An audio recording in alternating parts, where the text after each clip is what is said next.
Assalamualaikum warahmatullahi wabarakatuh. Alhamdulillah Waalaikumsalam. alamin wassalatu wassalamu ala asrofil anbiya'i wal mursalin sayyidina Muhammadin wa ala alihi washabbihi ajmain amma ba'du. Salawat serta salam mari kita junjungkan kepada Nabi Muhammad SAW serta para sahabatnya, semoga kita mendapatkan syafaatnya di yaumil akhir, amin ya rabbal alamin. Eh, di sini kami dari kelompok 5 ingin mempresentasikan tentang ziswab, zakat, infak, sedekah dan wakaf yang beranggotakan. Yang pertama ada Bayu Firmansyah, Arfan Maulana, Destri Anggaini, dan Desi Amanah Kurinsa. Baik, materi pertama akan saya bacakan, yaitu materi tentang zakat. Zakat dalam segi istilah adalah harta tertentu yang wajib dikeluarkan oleh orang yang beragama Islam dan diberikan kepada golongan yang berhak menerimanya. Zakat fitrah atau zakat al-fitri adalah zakat yang diwajibkan atas setiap jiwa, baik lelaki dan perempuan muslim yang dilakukan pada bulan Ramadan.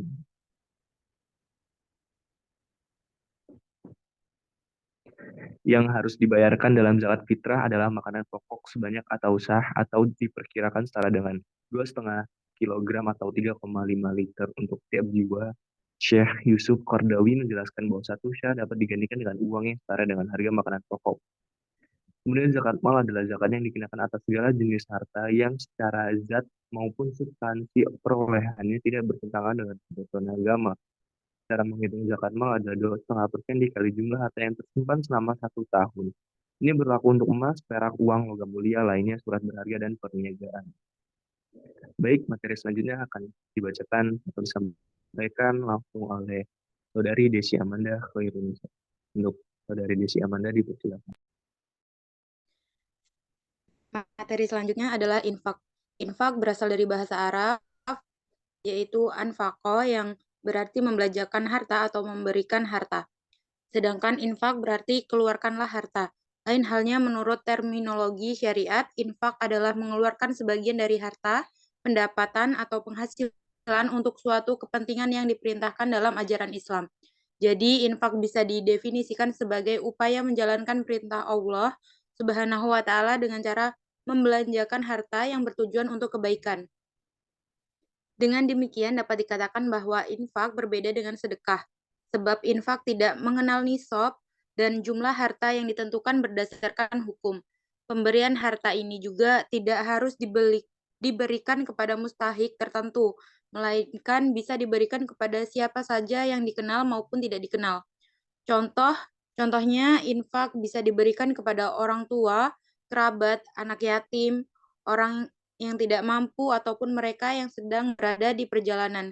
Jadi pemberian harta atau uang ini dilakukan secara sukarela. Selanjutnya, adapun jenis-jenis infak dan contohnya. Yang pertama ada infak wajib. Infak wajib adalah jenis infak yang wajib dikeluarkan seseorang agar terhindar dari dosa. Dengan demikian, jenis infak ini harus benar-benar dibayarkan sesegera mungkin. Contohnya adalah membayar mas kawin ataupun kifarat atau kafarat atau denda yang harus dibayarkan seorang muslim karena melanggar hukum Allah. Penerima infak jenis ini bisa siapa saja, termasuk keluarga yang membutuhkan. Lalu yang kedua ada infak sunnah, yaitu jenis infak yang bisa dilakukan dengan tujuan sedekah. Dapat disimpulkan bahwa sedekah juga termasuk ke dalam kategori infak sunnah, atau apabila berbentuk harta maupun uang. Infak sunnah terdiri atas dua macam, yaitu yang pertama infak jihad dan yang kedua ada infak untuk membantu orang. Infak jihad adalah jenis infak yang diberikan kepada seseorang atau sekelompok orang tertentu karena berjuang di jalan Allah Subhanahu wa Ta'ala. Manfaat infak ini benar-benar luar biasa bagi penerimanya. Salah satunya adalah dapat meringankan beban penderitaan seseorang. Sementara infak untuk membantu orang lain adalah infak yang bertujuan menolong orang lain yang sedang tertimpa musibah, seperti infak untuk keperluan anak yatim dan kaum duafa. Selanjutnya, yaitu yang ketiga ada infak mubah. Infak mubah menjadi jenis infak yang bisa dilakukan, tetapi orang-orang yang melakukannya tidak akan memperoleh pahala. Jadi jenis infak ini dilakukan untuk sejumlah hal yang hukumnya mubah. Seseorang yang melakukan memang tidak memperoleh pahala, tetapi juga tidak akan mendapatkan dosa. Contohnya seperti memberikan harta untuk kegiatan bercocok tanam atau berkegiatan berbisnis. Lalu yang terakhir ada infak haram. Infak jenis ini sangat berbeda dari jenis-jenis infak lainnya. Infak haram perlu dihindari oleh pemeluk Islam, sebab infak haram adalah jenis infak yang memang dilarang oleh agama Islam. Misalnya infak yang dilakukan tetapi dalam keadaan tidak ikhlas maupun tidak karena Allah Subhanahu wa taala. Infak jenis ini disebut sebagai ria. Ria adalah perbuatan yang sama sekali tidak terpuji dan dapat menghapus semua pahala infak yang seharusnya diterima. Baik, selebihnya saya kembalikan. Baik, terima kasih kepada Saudari Desi Amanda Firnisa. Selanjutnya materi selanjutnya akan dibacakan oleh Saudari Destri Anggraini. Pada Saudari Destri Anggraini di Baik, materi selanjutnya yaitu sedekah. Sedekah adalah pemberian harta kepada orang-orang fakir, orang yang membutuhkan ataupun pihak-pihak lain yang berhak menerima sedekah tanpa disertai imbalan. Sedekah atau yang dalam bahasa Indonesia sering ditulis dengan sedekah memiliki makna yang lebih luas lagi dari zakat dan infak. Sedekah juga memiliki macam-macam, yaitu terbagi menjadi dua. Yang pertama, sedekah materi. Sedekah dapat dilakukan dalam bentuk materi. Macam-macam sedekah dalam bentuk materi yaitu ada uang, barang, dan material. Yang kedua, sedekah non-materi. Selain bersedekah dengan materi, sedekah juga bisa dilakukan dalam bentuk non-materi, seperti memberikan ilmu yang dimiliki, tenaga, bahkan hanya dengan sebuah senyuman.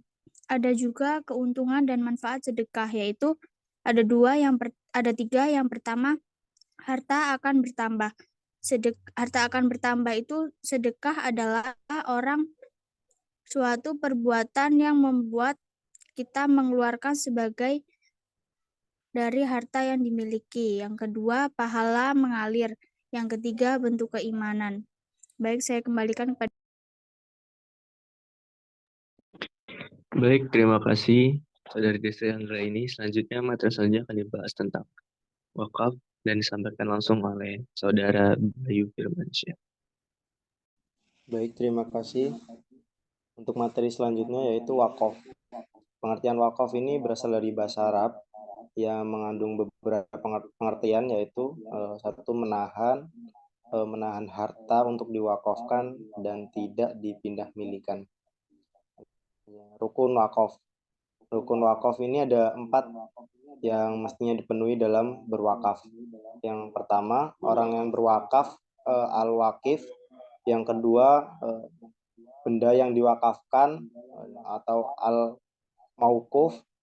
Yang ketiga, orang yang menerima manfaat wakaf, yaitu al-mauquf alaihi.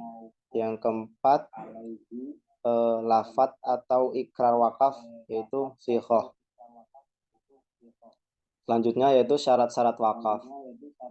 Yang pertama, syarat wakaf, orang yang berwakaf atau al-wakif. Syarat-syarat al-wakif ada 4. Yang pertama, orang yang berwakaf ini mestilah memiliki secara penuh harta itu. Artinya dia merdeka untuk mewakafkan harta itu kepada siapa yang dikehendakinya.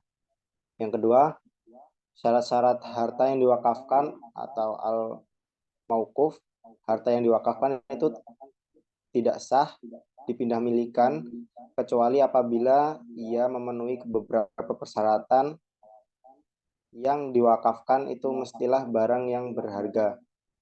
Kedua, wakaf yang diwakafkan itu mestilah diketahui kadarnya. Jadi apabila harta itu tidak diketahui jumlahnya atau majhul, maka pengalihan milik pada ketika itu tidak sah. Yang keempat adalah syarat-syarat sighah. Berkaitan dengan isi ucapan sighah perlu diketahui ada beberapa syarat. Yang pertama, ucapan itu mesti mengandung kata-kata yang menunjukkan kekalnya takbid.